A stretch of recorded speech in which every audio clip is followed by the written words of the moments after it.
What's going on, guys, and welcome back for another spoiler recap here at Big Gold Belt Media. Today we're here to talk about episode 8 Gen V season 2 finale titled The Guardians of Godolkin, premiering October 22nd only on Prime Video. Okay, so this is the episode, right? I mean, this is the season finale we've been waiting for this whole entire time. This is it. This is it. We're just going to do a rating straight off the bat. What did you guys think of this final episode? Damien, your opinion feels very juicy, so we're going to go with you real quick. We're going to start with the number 5 because it was mediocre at best.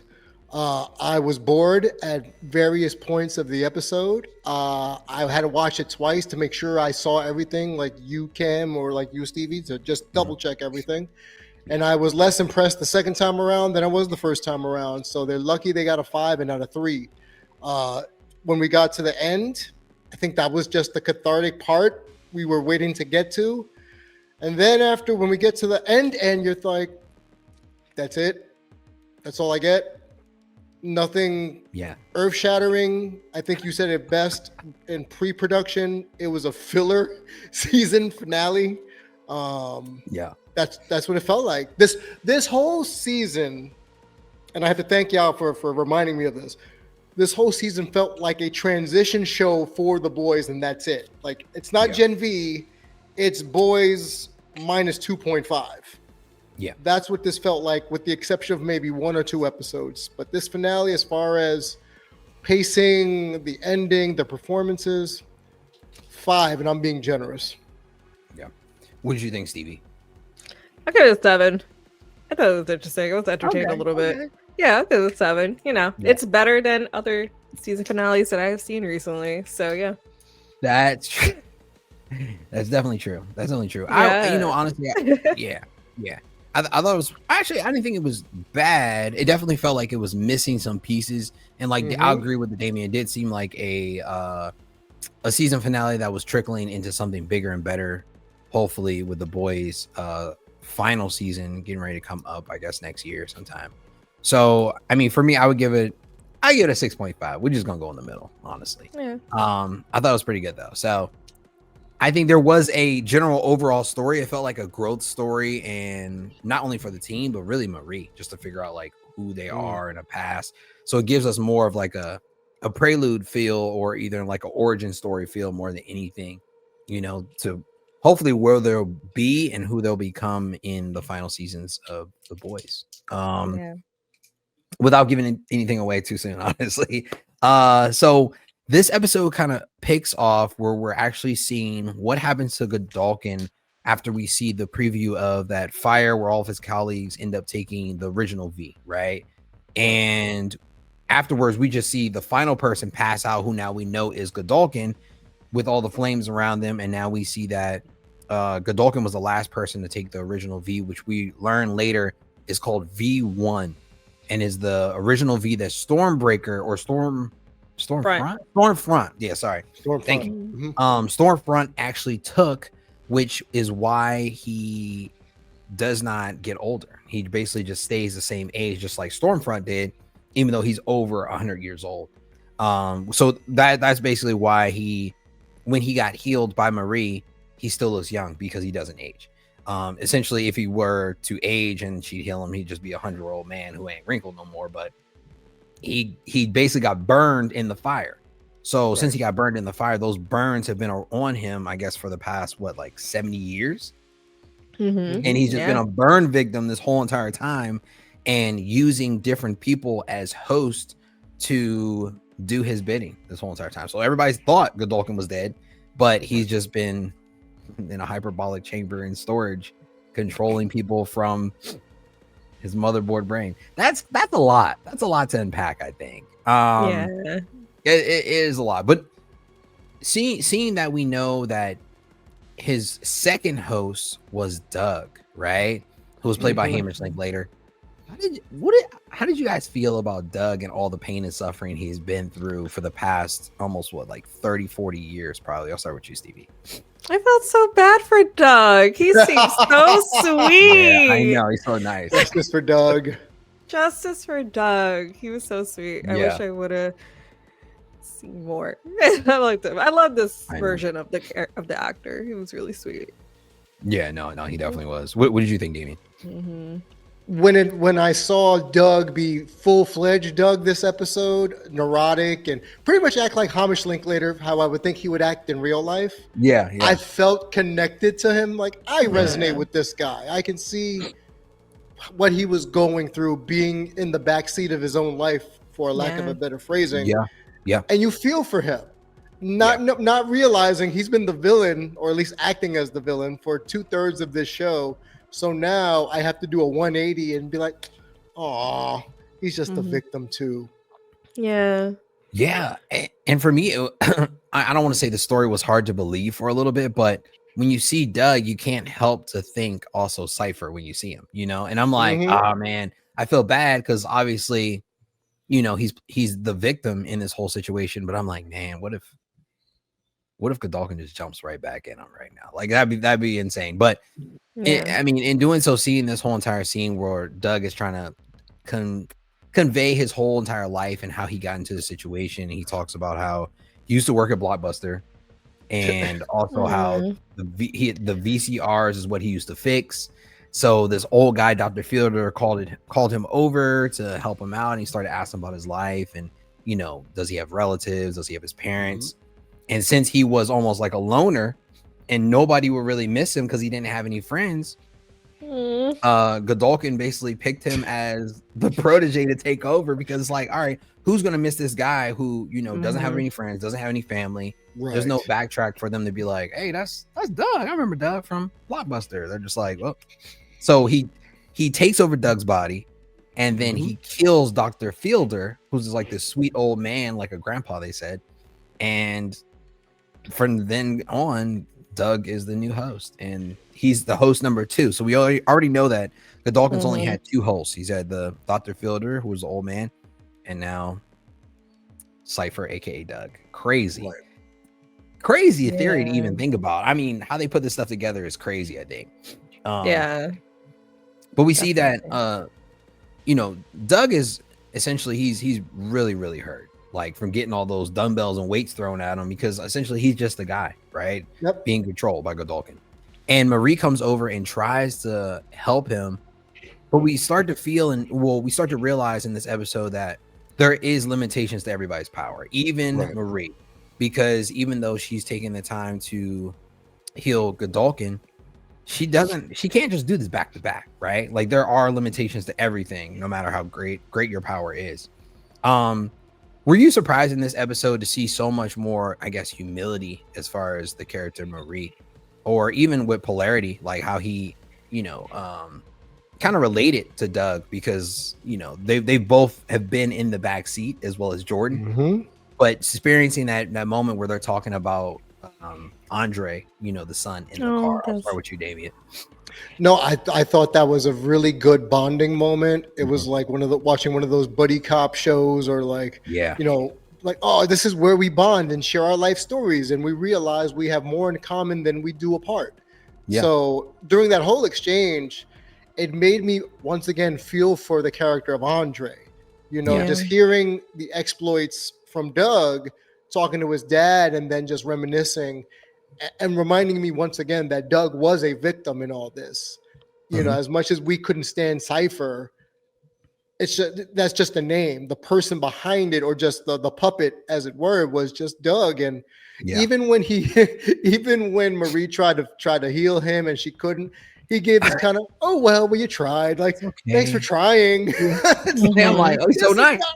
This is not the person I've hated all season, and now he's just one of us, kind of thing. Like, he's one of the buds. What did you think, Stevie? I really liked it. I thought Doug was really sweet. I love the fact that he was so super nice. I think that's like something you need to show when you're trying to show that a character is so different from like their evil counterpart that they were at the beginning of the season. Let's just make him super nice. And I really like the dialogue with him and Polarity in the car. I thought that was really, really nice, and I think that was like a nice send-off to Transfer Domo's character too. Like, I feel like they did say it at the beginning, they were kind of like hinting well, not hinting, but they were kind of saying good things about him at the beginning. Right. But right. now I feel like that this is like truly like a send off to this character. Like your Right. son's a hero, and I Yeah. like that. Yeah, for sure. I totally agree, because I feel like there were so many different stories out there, like you said, about Andre's character or Andre in the show, because like one was like his little powers couldn't hold up, or either like he died a hero, or he was just trying to escape. But to know that he was a menace to Godolkin, and them relating on that scale, that like, yeah, I know my son did some crazy stuff, and that sounds just like him as a father who didn't get to say goodbye to his son is priceless in that moment. But the cool part about Doug is that he also reveals a lot of information about Godolkin that Godolkin probably didn't think would get out there, because we find out that Godolkin actually did try to take over Marie, because that was the question that Jordan had, like, why didn't Godolkin just try to take over her instead of all these hoops were running through this whole entire time? And it said that he actually did, or he tried to several times, but he couldn't, because Marie is too powerful. As we see in this episode, Marie is still dealing with this complication of imposter syndrome. Do we think at any point in time she will get rid of this, or is she going to stick with this even going further after this season? I'll start with you, Steve. I mean, I think that she did get rid of it this season. I mean, we could talk about it at the end, but you know what? You're right. Yeah. She was like, we'll get there, but yeah, I think she knows now. Yeah, that she's powerful. That is true. I'm not sure how I missed that, or how I forgot that point, though. Well, I'll go to you, Damien. What do you think? I will counter that and say potentially, yes, she has that moment at the end, but continuing on past the anger, the rage of wanting to, do what she did. Now what? Now are you this freedom fighter? Now do you finally believe in yourself? Now do you no longer have that imposter syndrome? Because it only lasted for a moment where she felt on top of the world, and now she's thrust into the second part, which we'll get into, of leading to the boys. Right. And it's one of those things where she's back at the bottom of the totem pole in a way, because she was the top of Gen V, but now she's in the boys universe, so she might be around some stronger heroes potentially. And again, her and Homelander are gonna have another face-to-face. Love to see how that goes. Yeah, I know. I can't beat him. I'm sure she's gonna have I can't beat him. Gotta have a doubt moment in there. I mean, I don't think she's over it per se. I just think for the moment that we're referencing, I think that's what put her over the top. Yeah, for sure, for sure. And sadly to say, in the next little scene where we see that Polarity and Doug are sharing that moment in the car. Wait, before we get there, go. Can I just talk about the actor who played Godolkin when he's eating all the food, drinking all the wine? He is living as if he's never lived before. Even Slater. Bro, he was living his best life in those scenes. He was. I loved it. And it made me hate the character, but I understand it, because you've been Raisin Bran man for the entire season. Yeah. And all of that, you're able to eat pizza, drink wine, and have sex. Yeah, of course you're going to be all, So good on him for living his life for a little while. Yeah. I mean, I don't know. I could watch, we saw a lot of butt stuff this season, and I feel like I could watch that, but I don't know. So think about somebody eating food like that was so. It was seductive. Right? It was like, you were like, oh no, this is what set me off. Like, I was like, something about chewing and stuff like that in my ear. I mean, he was drinking the wine, and the wine's going down his chest. I'm like, I'm like, all right, bro. The ASMR is real on this show right now. We're really like getting into it. Like, I think he drunk. Matter of fact, I saw him drink a cup of like sauce. It was like mustard or some shit. I'm like, just to get the flavor. No. Like, all right. Okay. I mean, and I thought it was funny because Sister Sage, who was in bed with him, or while he's like getting ready to get back in bed, and she's like, wait until you try boba. It's like little squid testicles. I'm like, what? Not how I would never eating boba again. Sure. Okay. That's how I would Tapioca describe Boba. testicles. That's crazy. Mhm. Very interesting. But in that moment, really quick, but in that moment, Yeah. all of us can relate to not having something for so long, and then when we Yeah. finally get that thing that we've been wanting, it's euphoric. So the Yeah. way he was able, as much as Stevie couldn't stand the noise, he was just enveloping himself with the food, the drink, the sauce, the environment, even having sex. This was Yeah. a man literally lying there for 50 years as a burn victim, and the first thing he wants to do is eat and have sex. How many of us would do the same thing? So it was relatable in that moment for me. Yeah. Agreed. Yeah, no, definitely. And I think another moment that a lot of people could probably relate to also is asking someone for the next step, right? And not understanding what's going to happen next, right? That doubt or curiosity of wanting to move on in a relationship and not know if that other person really wants to be with them or if they're just using them for their insight, right? And Sister Sage kind of goes out on a limb and asks Godolkin. It's like precedes her by like 100 years, which is fucking insane to think about, right? To date. And is like, hey, will you move in with me? And she kind of like does it very, gradually, like, yeah, I'm in like this, they got me in this apartment, it's huge, I got a little space, if you want. I'm like, bro, just ask him. And it's weird because wasn't he a racist? I assume so. I thought he was. Wasn't there like a shrine of like Nazi? Yeah, something like that. Yeah. All right, hey, I don't know. She was a means to an end change. because the way he was being so coy about everything when she asked the questions, and the way he manipulatively dismissed some of her questions in a way questioning a question. So he was very non-committal, typical, right? Non-committal about moving in together, but more so in the supervillain sense of, we'll talk about that later. But she was just a means to an end for him. Yeah, he had his own agenda. That's like the vibe I got. Yeah. Which is what she was worried about. She was worried about that. Yeah, I mean, it's because like you said, like his answers were very, I guess for the time being answers. They weren't like evasive. They're very evasive. They weren't like, okay, we'll start here. Let's start moving on this day. Let's do that. He's just like, yeah, sure. We'll see. Sure, I'm moving with you. You can't take a sure for a yes. That's not the same thing. That's like, I wonder how they all got together, because it seems like in the scene, it seems like they were like in a whole relationship. I'm like, wasn't he like a burn victim for like half of it? How did that all go down? How did you find him? How did you develop this connection enough? Yeah. Well, she must have known something through like archives. I mean, we're just like kind of using theories here, but like she got appointed the CEO of Vought, right? So obviously she had some type of knowledge that other people don't have, I'm guessing, which allowed her to figure out that he was still alive. I don't know how or what that connection is, but like she just had to know something different than Homelander's doesn't have access to, is what I'm guessing.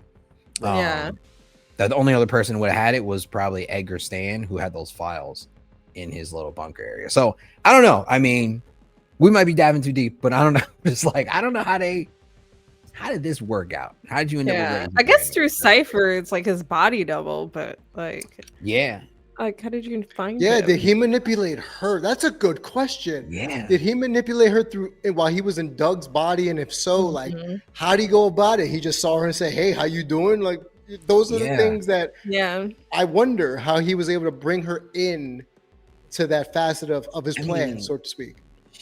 Because like, oh man, now I'm really thinking too deep into it too. Because the fact that she was the one that came up with this whole plan of how to get Marie back to school, right? Or how to ultimately control Marie or figure out how to utilize her powers, right? That was whole Sage's idea. But did he have a plan to use Sage to get an idea to bring in Marie? So was he really the mastermind behind it all? Because we found out that, the whole idea of planting Odessa for Starlight to find so that Marie would come back to school to essentially try to uncover this whole entire conspiracy was really planted because it was an idea of Sage's that was constructed by Cypher, who is Godolkin. That's a lot. That's a lot to unpack, honestly. I might be confusing people at home right now. I'm I confused love myself. it though. Yeah. But it's a lot to think about. Yeah. You were gonna say, Stevie? Go ahead. No. Oh, okay. Sorry.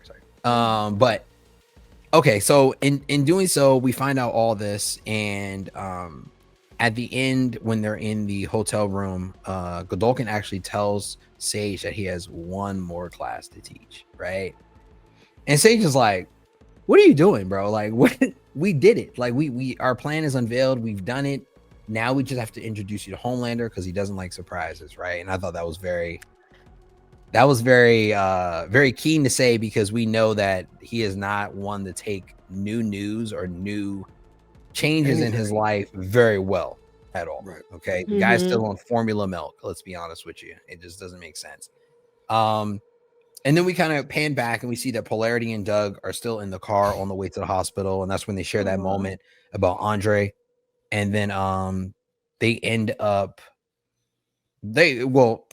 somebody ends up attacking the car, right? And when they end up attacking the car, we find out that it's Black Noir, who we haven't seen this whole entire season. We've only seen towards the last season of The Boys. And he ends up throwing a like gas can inside the car, which basically causes Polarity to crash and pass out. And luckily, he stabbed the right person, because he stabs Doug straight through the chest. Justice for Doug. Yeah. Poor Doug. Jesus. Doug can't catch a break. He was going to the hospital. He might have been Literally. okay. He might have been able to like live the rest of his life, rest of his life out. You know, To start a He was new like, "I'm life, you free." know? Yeah. Just as Doug. But Yeah. unfortunately, nope. Man. Poor Doug. DED dead. R.I.P. And I can't lie, I was surprised when they offed him, because that came out of I know, nowhere. right? Nowhere. Well, no, it literally can't. How did he get on top of the car?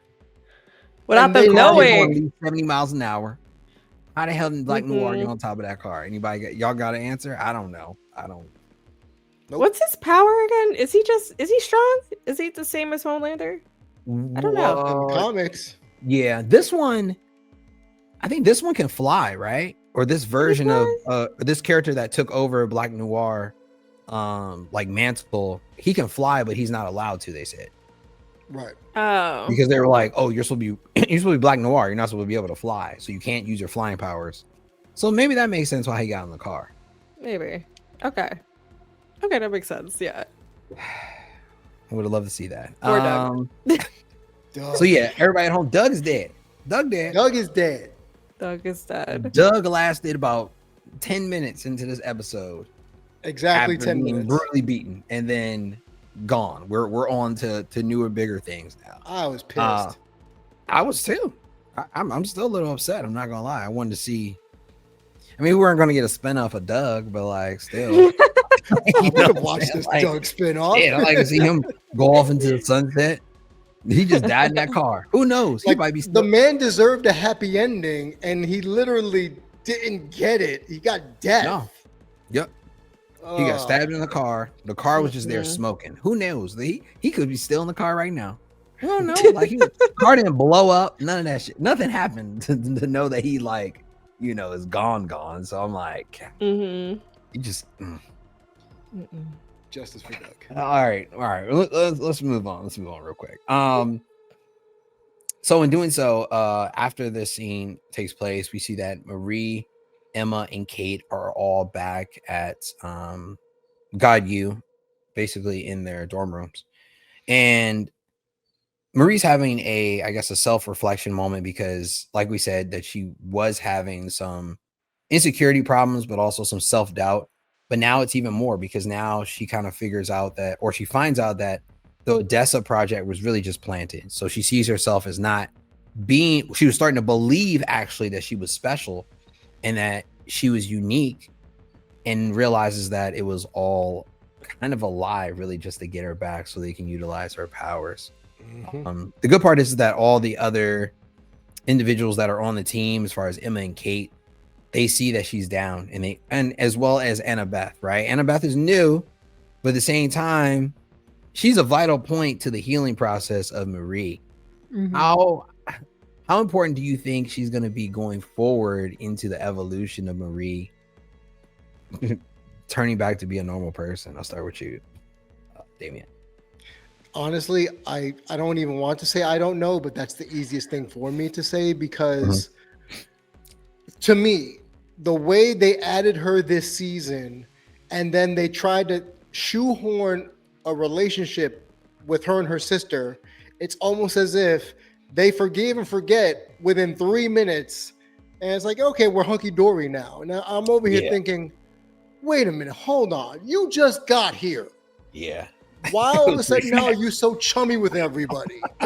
Right? It's like, you don't even go here. We said that last episode. They did say that. You didn't go to school here. Yeah. So what are you doing trying to be a main party member, like if it's an RPG, right? So I just felt the writers might have shoehorned themselves into a corner with Annabeth because the big reveal is she had powers this whole time.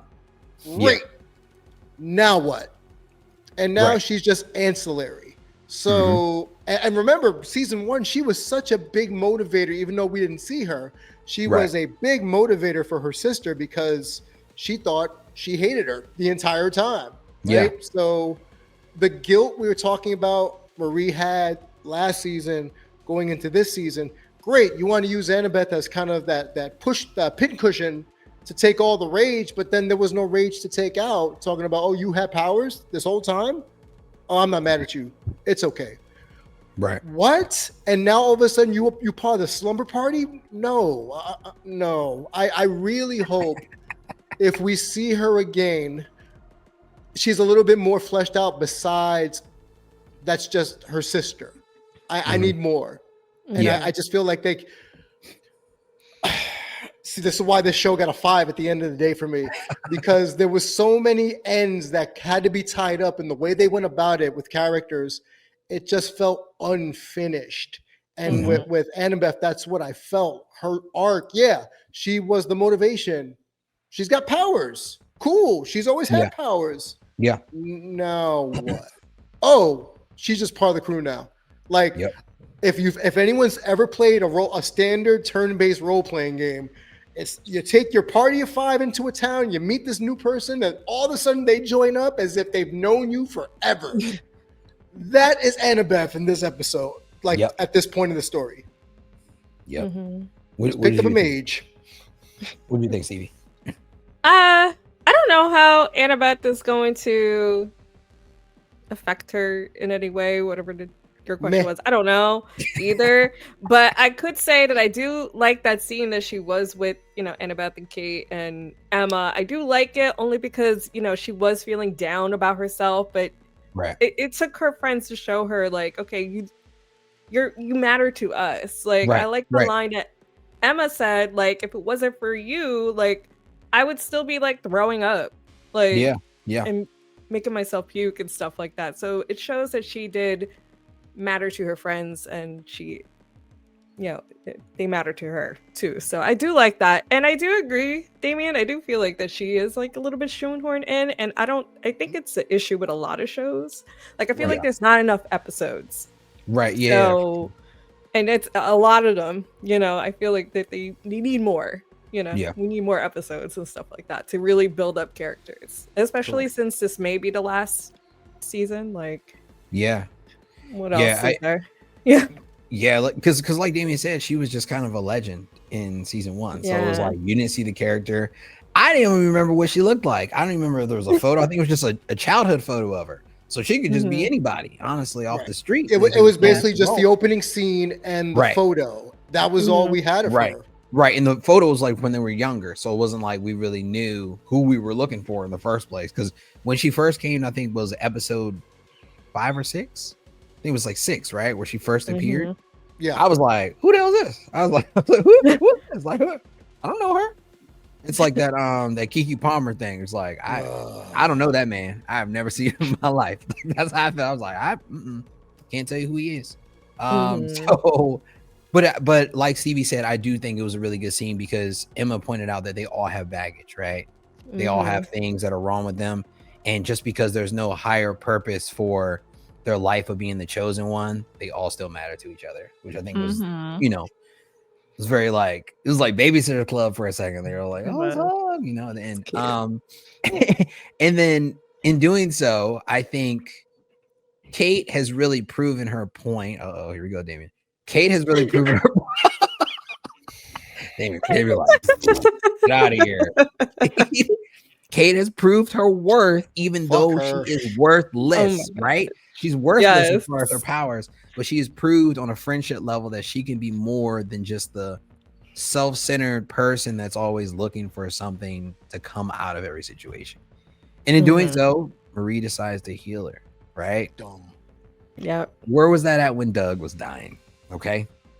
it's true. Should have just rested up and healed up Doug, right? But no. 30 minutes. Like, 30 minutes later, I'm good now. Maybe, and I'm thinking, like, honestly, do you think it was a moment where Marie thought, like, I can't heal him because Cypher gonna take over him again? Or you think, like, I don't even think they thought that way. I don't think so either. She's probably like, I just thought he was dying, like, at that moment. That's I mean, hospital. He was coughing up blood, I think. So I was like, He had probably cracked ribs, crushed sternum, all that from getting his ass. I don't know how he was moving his arms, to be honest with you. I was like, he wouldn't even be able to do like this, cough. So I don't know. But while this is going on, we see that Godolkin is now taking to the internet, right? Oh, how the hell he know how to use a cell phone? It was crazy work. But of course, he was in somebody else's body, so he's bad in practice. So annoying.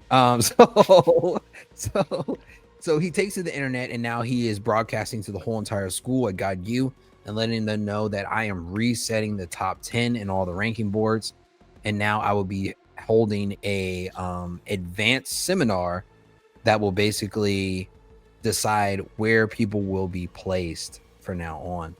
And I thought it was funny because during this scene, Sage sees the broadcast, right?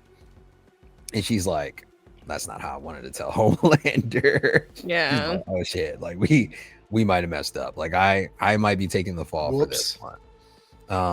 And obviously the team knows about it, or they all get the broadcast and eventually meet up, and they're like, this is obviously a trap, right? We can't go because it's basically just to corner Marie where he wants her in the first place. So we see everybody, or the whole entire team, is trying to warn their different parties of friends. And we see that Emma and Sam go to the fraternity house, which is Gamma Epsilon Delta. I had to write that down because I was not going to remember that. GED, got to get one. So they're in there, and they see that the what are they called? The bondage babies. The bondage babies are still in there cleaning the whole house with Rufus and Wyatt. Oh, Rufus. And if people don't remember Wyatt is the black hole. He's the guy with the butthole power. He's Buttman. Buttman. And we know Rufus because he's the roofie guy with no dick. With no dick. Yep. So in doing so, Emma and Sam are like, Rufus, you can't go. Like, you can't go, man. I'm trying to save you. And he's like, Sam's like, I'm gonna keep you here because obviously I'm stronger than you. And we see a flash. And then we notice that Sam and Emma are in a totally different room where the pledgies are doing now, cleaning the floors with toothbrushes and doing jumping jacks. And there are dicks drawn on their faces. And they're like, oh shit, we've been roofied by Rufus. And the only person that stayed behind, that's wild, is Wyatt, the black hole, right? But guys. And they're like, so you couldn't stop anybody from drawing the dicks on her face? And he's like, hey, that's some of my best work. pretty good drawing, which I thought was pretty funny.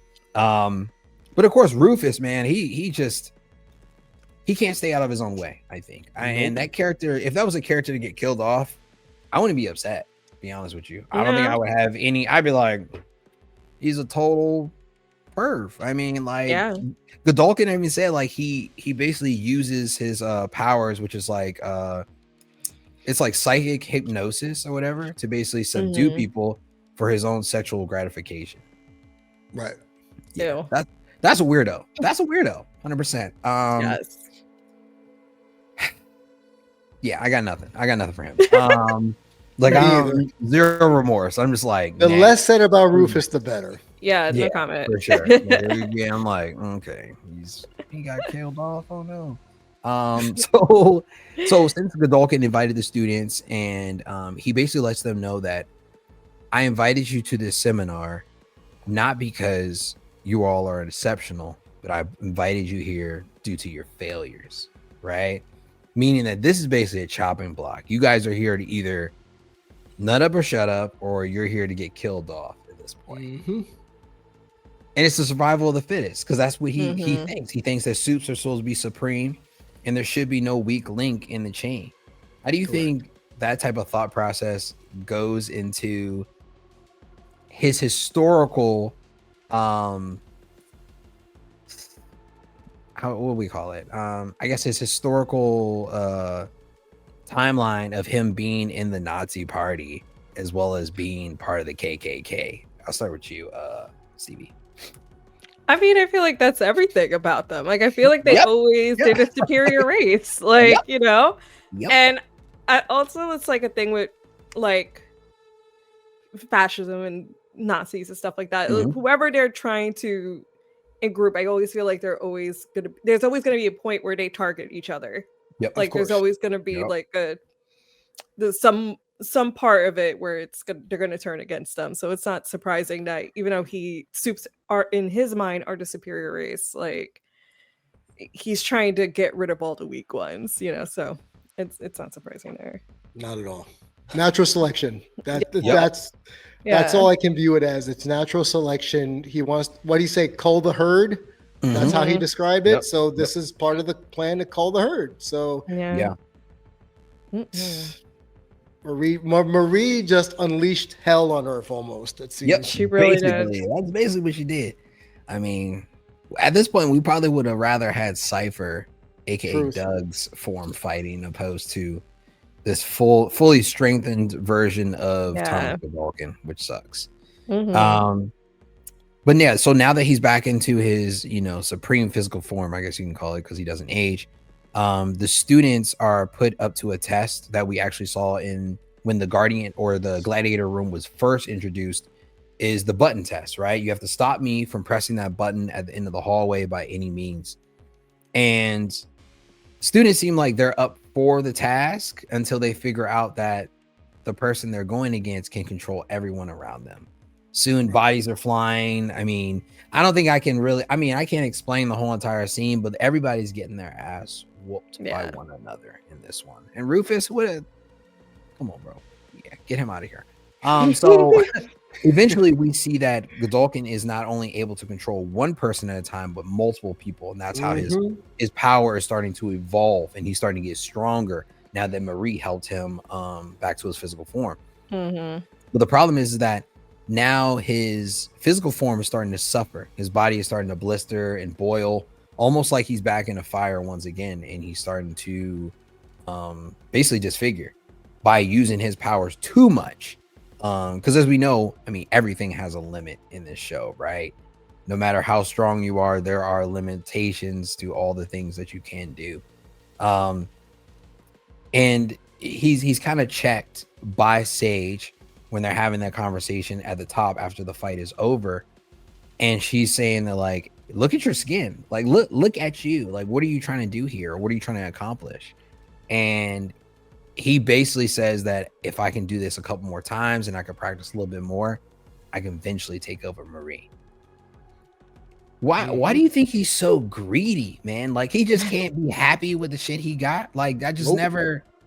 I'm like, man, you just always want more. And that's usually every character's demise, as we see in this whole entire show or any type of superhero film. It's like, if you do too much, you're going to get too much. Dumb games get dumb prizes. And that's just how it goes. Are you guys surprised, though, that like he was able to not only be so powerful, but kind of level up to the next level to be able to do what I don't want to give it away just yet, I guess. Yeah, let's not give it away.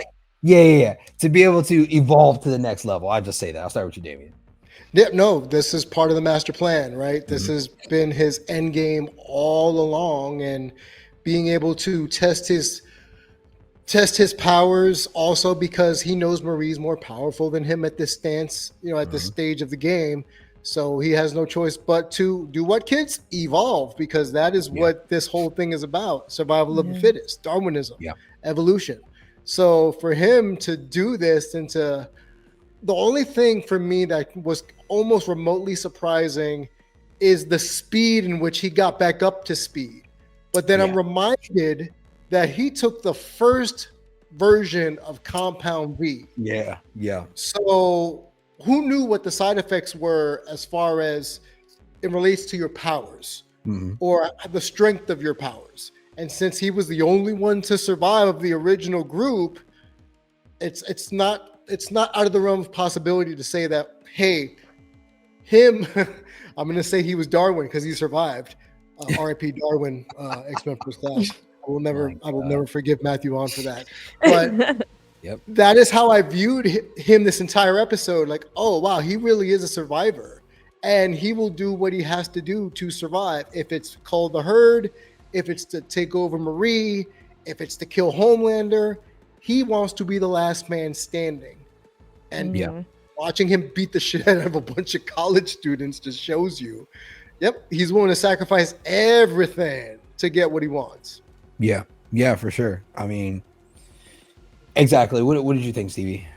Yeah, I thought this whole thing was just a big ego trip. Like, I don't even think he really wants like a superhero team at this school. I just think it was something for him to do to like level up his powers. Like, 'cause even like in the show, he was like, "Oh, I used to be able to only control like one or two, but now I controlled all of them."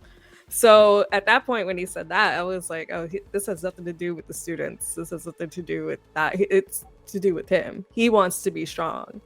Yeah. And again, that's a very Nazi thing to do. It's not the rest of this, because I feel like he doesn't like any of the Supes, because I think at that point he name dropped like a whole bunch of them that he thinks are dumb, that are part of the Seven. Like, you know, the fish one, I forgot his name already. Fish fucking. Yeah, like and Firecracker. Yeah, the Deep and Firecracker, or whatever her name is. Yeah. So he thinks they're all dumb. So I think he thinks that he is like the superior one, the superior race to all of them.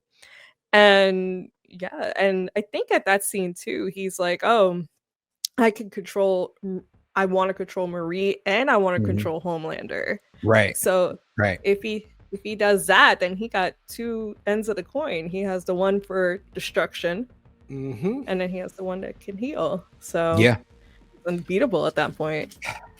Man, if he could control them both at once, that'd be crazy. Jesus, God. Yeah, because like you both said, he said that he's learning to excel his own evolution, which is crazy to think. And if he can control one Odessa baby, like you said, Stevie, that he can control the other one, which is Homelander, that he talks about to Sister Sage. And at this point, I think Sister Sage realizes this dude's fucking out of control. Like he's out of control. Like, come on, bro. Like I gave you the plan. We were just supposed to move into the apartment and just chill. You know, I'm CEO. I can get us all the free wine and food we want in the best sheets. And he just like, nah, I want more. I'm just a greedy person. I'm so sorry. And I think Sister Sage too.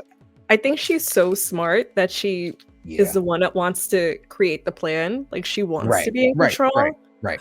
But now she's like going against somebody that could possibly control her. Like literally control her. So I don't think it sits right with her either. Yeah, no, I do agree with that as well. Because I feel like but I always feel like she has another contingency plan always in place too. Because like even after, I don't know how long after that whole conversation in the bedroom happened, and then we see Doug take his L and we see that Polarity gets captured. How long, or who actually called that in? Like I couldn't was it Sister Sage that called it in to have Black Noir to take Polarity into custody, or was it Godolkin that actually did it? But Godolkin doesn't have any connections, I think, to Vought yet. Yeah, I thought it was her that did that called it in. Yeah. Okay. So maybe that was like her contingency plan to see like, okay, it feels like he's about to go off the rails in the hotel room. And then now that she sees at the gladiator fight for the new ranking, he really gone off the fucking rails. She's like, okay, time to assemble the takedown crew, because this is getting way out of hand. But we do see that Polarity is actually not harmed. We saw the last thing we saw was he jumping out of the car and got gassed and he had passed out. He's now in a holding cell where he's basically getting his he's getting his head chewed off or just yammered at by Black Noir, who has a theory about all the movies as being a fanboy for the whole entire series of Polarity's movies that he brought out, right? Mm. And I'm like, nobody cares. Nobody cares. Just be quiet. Like he's like, I feel like you do disservice to your fans. And I'm like, yeah, that's like super fanboy talk when you get in front of a star and they're like, and you're at the airport. I just read the script. Like they're hitting you up with all this at the airport. Yeah. I just read the script, bro. I don't know what to tell you. Like I don't know. I can't tell you which way it's gonna go. Like I'm just I didn't make it up, you know. So I thought that was super funny though. And after he leaves, we see Sister Sage actually enter the room. And she says something that I think was trying to actually trigger Polarity. Right. Because she asked, did you love your wife? Did you love your son? And why would you let him be a part of all this? And she says that there's nothing stronger than a man that has nothing to lose. And after that, he's kind of like, what the you talking about? First off, like, why are you trying to like antagonize me? And then she just walks out and leaves the door unlocked. He notices that and he escapes. And of course, that's given him the fuel that he needs to remind, I guess, himself that, you know, there's a bigger purpose and this could be a suicide mission for himself, you know, because everyone he's loved is gone, right? Or that we thought or that we think he loves is gone completely. So why not leave all the cards out on the table? Exactly. So a little bit after that, we see that everyone is kind of getting ready. Or he is getting ready for the next class, right? Godolkin. And I guess he's gone through like 2 or 3 classes already. And we see that Wyatt is one of the individuals that pops up at the next class. Cate using her powers before the class is getting ready to start. I guess the guy's name was Lance. I don't know. I can't remember. But he's the guy that basically opens the door that allows new people to come in for the next class session.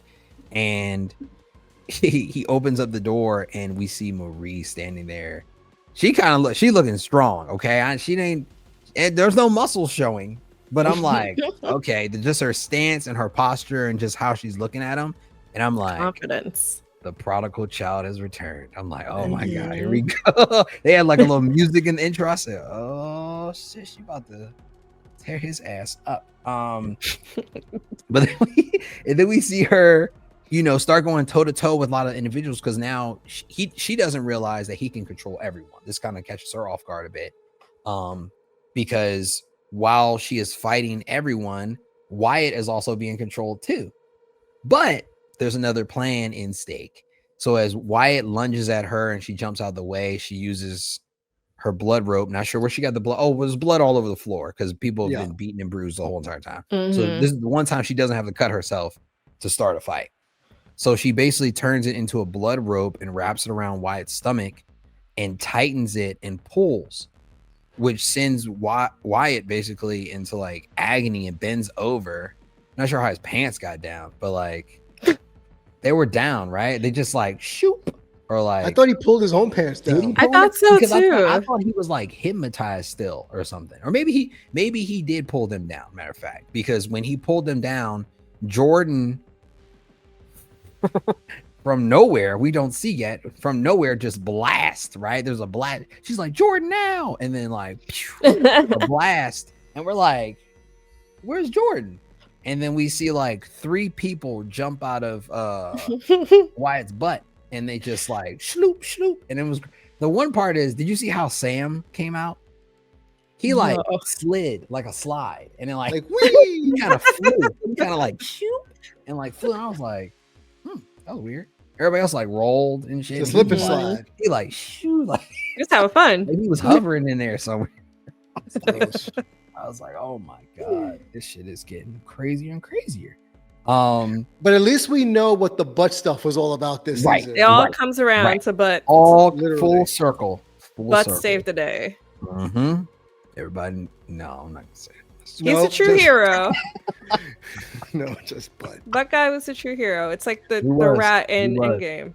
That's true. I got Ant-Man out. Yeah, Mhm. the mouse in Endgame, right? Mhm. Yeah. For that little rap, boy, we be Thanos still took over. But so we see individuals jump out of there. We see, I believe, Emma, Greg, Jordan, Allie, Harper. There's a lot of people in this butt. It's so wild. I can't believe that's a sentence that's being uttered. Yeah, All these I know. people Like, came out of never his butt. thought- What? Never thought this was gonna happen today. It's And no as doubt. they knock, and as they the bigger knock, part. I guess, or kind of like the charge pulse that Jordan does, kind of like knocks Godolkin off his feet and kind of surprises him. So he's more startled and not able to concentrate on holding on to the minds of everyone around him. And in doing so, I think Emma is able to get big, right? I love just that. yeah, I love that. I was like, look at her. I was Yes. like, "Whoa, that's full circle growth right there. You know, being able to Mhm. not control your emotions and now being able to control them. It sucks that she has to get fully butt naked though, because I'm like, Right. she Yeah. got to find some elastic clothes or like something. So she gets big, she hits Godolkin on his ass, and then Harper is a Harper? No, Allie ties Allie. him up with her pubes, right? Pube girl. Mhm. The pube girl. And you know what? And this is to go off track right here, just real quick. Do the pubes go back in? Like, do they shrink, or do like she gotta cut them after they get too long? I thought she can retract them, I thought so too. like Wolverine's claws. She could just retract Mhm. them. That is even wilder than cutting. Okay, so anyway, sorry, got off track. I just thought about. I was like, That's wait, fine. do you? Are they? She could sell weave. You think about it, you know, like if you That's grow gross. and cut, you're like, Who hey, wants a pubic hair weave? hey, Skims got some underwear. Oh, that's true. Okay, yep. See, That's What true. does Somebody Skims might- do now? Never mind. they sold I know out. They Skims sold is out weird, too. man. All right. Sorry. Okay.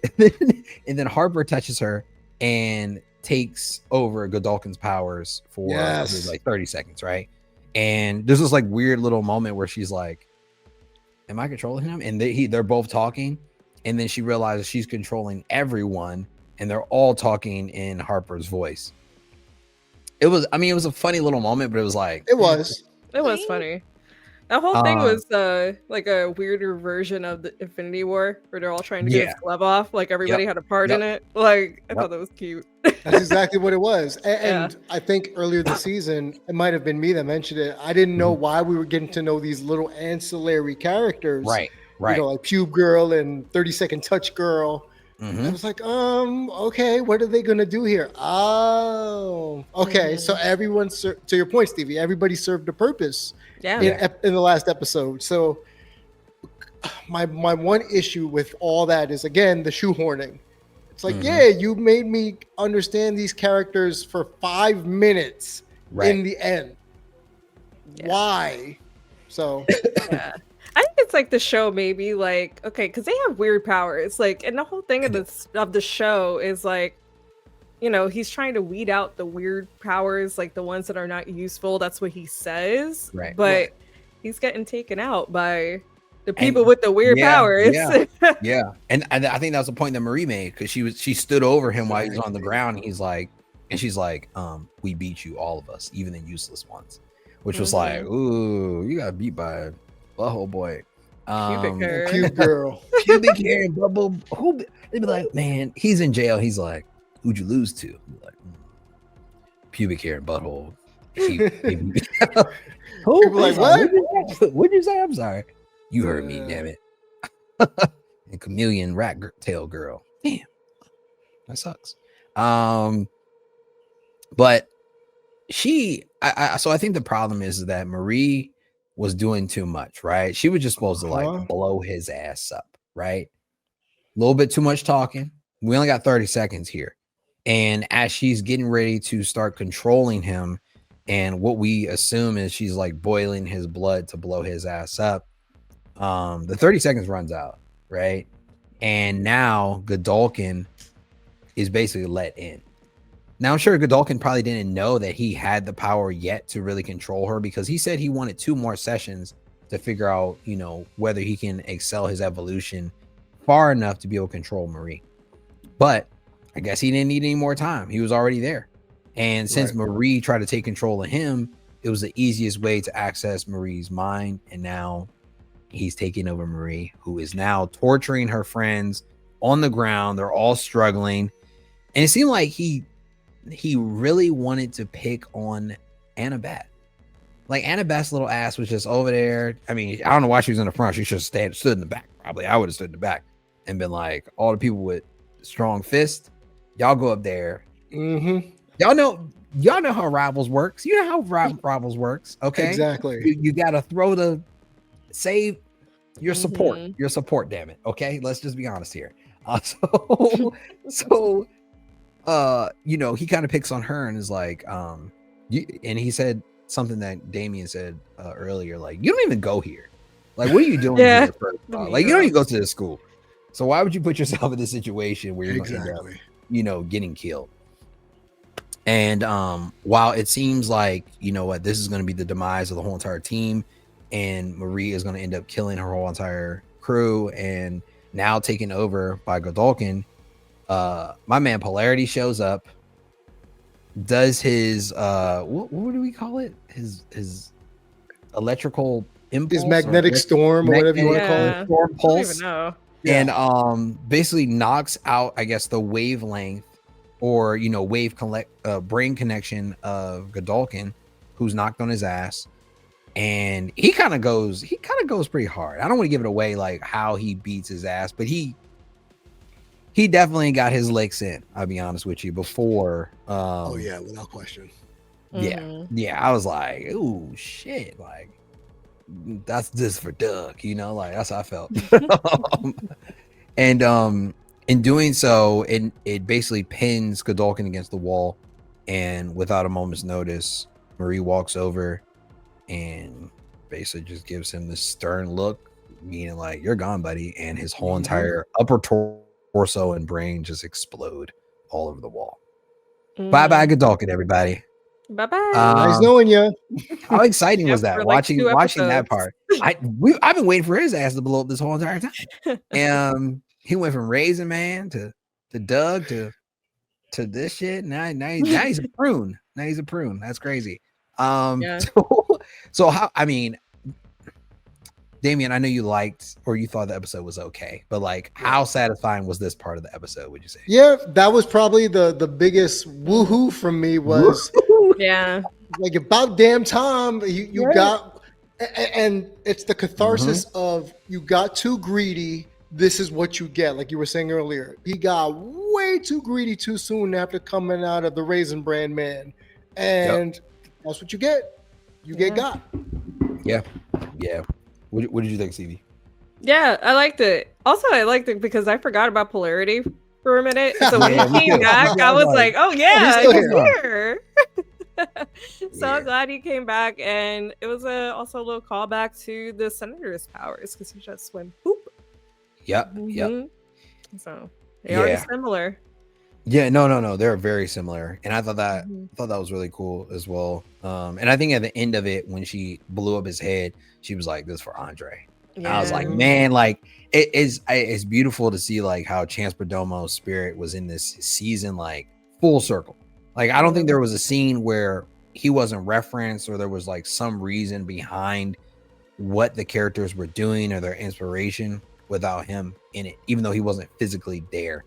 And Yeah. I think that was probably a highlight of the whole entire show for me, honestly. Right. Same.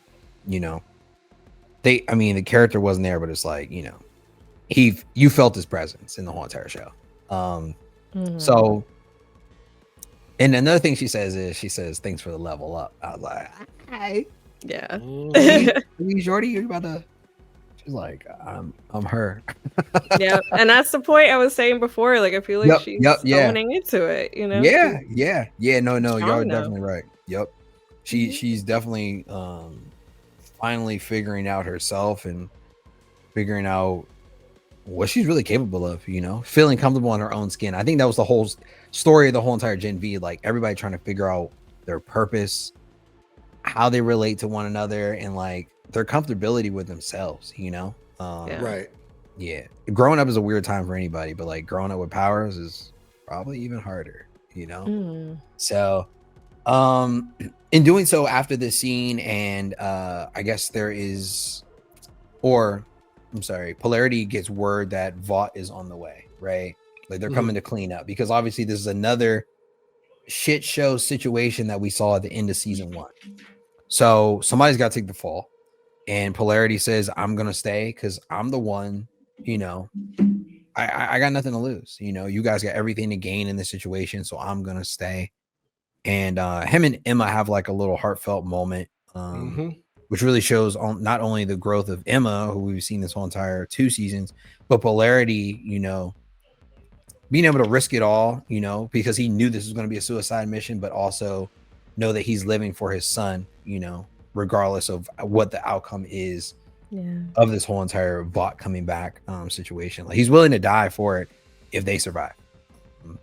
Because his obviously, you know, Andre's friends meant everything to him, so they kind of mean everything to Polarity too, the support. So but then a little bit after this, we see that Greg decides to stay. Unbelievable.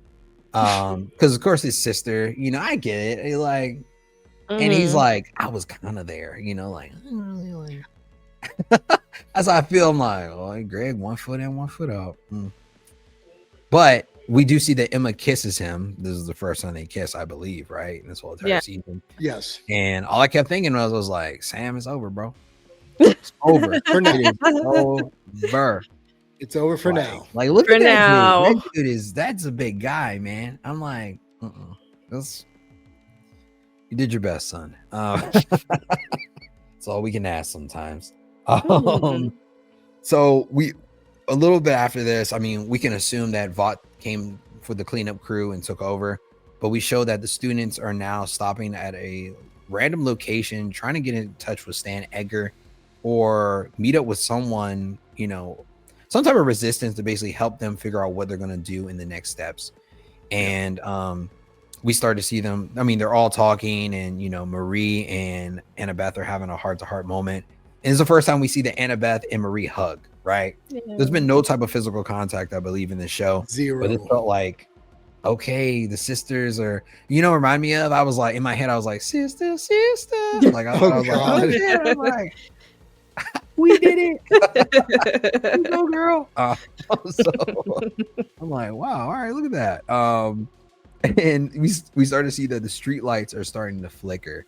And Annabeth says she's here, right? And I'm like, Annabeth ain't tell nobody that somebody was going to pull up. Why are you keeping this to yourself? We gotta look. You heard us see something, say something. You gotta be on that now, okay? You can't. Don't keep this shit to yourself. Like I'd rather know. You know, like, am I gonna blow up tomorrow? I'm not gonna say anything. She might blow up. Like, don't do that. We might be able to avoid. You know. And Starlight ends up showing up, right? And the team is kind of like, they're kind of like in an awe, but at the same time, it seems like a moment where, like, okay, team's about to get assembled. They got some they're gonna go with somebody that has some experience in this, because let's be honest, they're all still learning. And our final little part of this episode, we see that A-Train pulls up, right? And he makes a really funny comment, because he's like, all right, all this shooting the shit in the wide open right here, we got to stop this right now. Like, this is the first rule of being rebels. Like, we can't just be out in the open, you know, chopping it up, you know. But when you saw these cameos of these superheroes that we know are boys legends, what did it mean to you guys, knowing that we're going to be trickling into season 6, I believe, of The Boys, and these characters are going to be following into that season? I'll start with you, Stevie. Yeah, I'm excited. I'm excited to see, you know, what's going to happen in The Boys in the final season. So it was cool to see A-Train come back, because I think, like we were talking about before, like, he just kind of leaves at the end of The Boys season. Yeah. The end of The Boys season. So it's like, are you good? Are you still bad? Are you indifferent? Like, what are you doing? But now it's like confirmed that he's like a good guy. He's on the right side of history at this moment. So I like seeing that. And yeah, just curious to see how the Gen V characters are going to play into The Boys. The only thing I would not like in like the series finale of The Boys, like, I hope Marie does not kill Homelander. Like, only because I feel like that's deserved for somebody else to do. I know you're talking about. Okay, yep. Yeah. Yeah. Makes Yeah. sense. I think we all know who we think is going to kill Homelander, or Yeah. who should, Got an right? idea. Based on 'cause everything. They're always hyping her up that she's like the powerful one, like next to him. So I kind of hope it's not like a Game of Thrones thing where Arya kills like the the king or whatever his name is. Oh my gosh. The Frost King, whatever his name is. I forgot. Yeah, the White Walker. The White Walker. Yeah, guy. Yeah. Yep. I hope it's not like that. We don't remember names today. I don't remember. I'm I like, know. what is his There's name? so much Man, shit what is going his on. name? Yep. What would you think, Davian? As a person who never watched The Boys until we started covering Gen V, if you remember that, Cam. Yeah. So for me, a lot of it was like, oh, I know that guy. Oh, okay, cool. Because I remember A-Train from the killing Stewie's girlfriend kind of thing, right? So it's one of those things like, wait a minute, you're good now? I thought you were still bad. Right. So that's the only reason for me I'd tune in, just to get caught up on everybody, to say, okay, I'm all caught up now, let's go, right? But everybody, as much as I give Gen V a whole bunch of harsh reactions this season, I've enjoyed it more than any other time I've watched The Boys. Even though Cam has recommended The Boys to me, Nadia, other people have recommended it to me, I was bored by The Boys. But the very least, Gen V it's like the X-Men, just R-rated, right? Yeah. People with freakish powers trying to come into their own, adults trying to keep them down. So the story and the premise is great, but as far as like graduating to the 7, because remember, episode 1, season 1, trying to graduate to the 7, that was the big deal.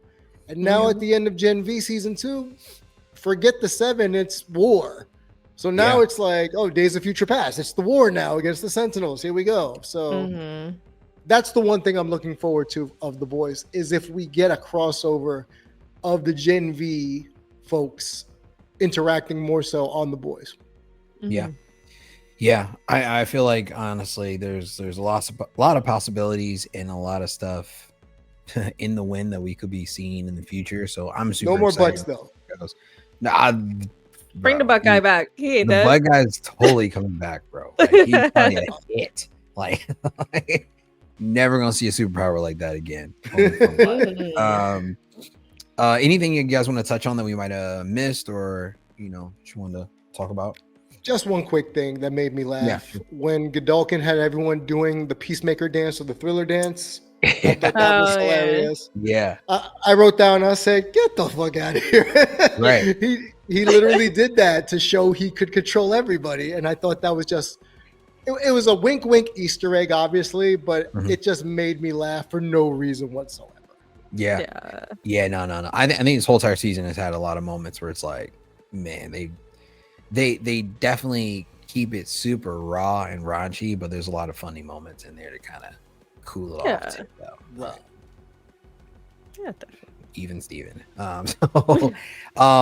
Everybody at home, make sure you check out episode 8, Gen V season 2 finale, titled The Guardians of Godolkin, premiering October 22nd, only on Prime Video. Make sure you guys like, subscribe, and hit that notification button so you can be the first ones to know about new content that we drop on a week-to-week basis. Until next time, for the next spoiler recap, peace.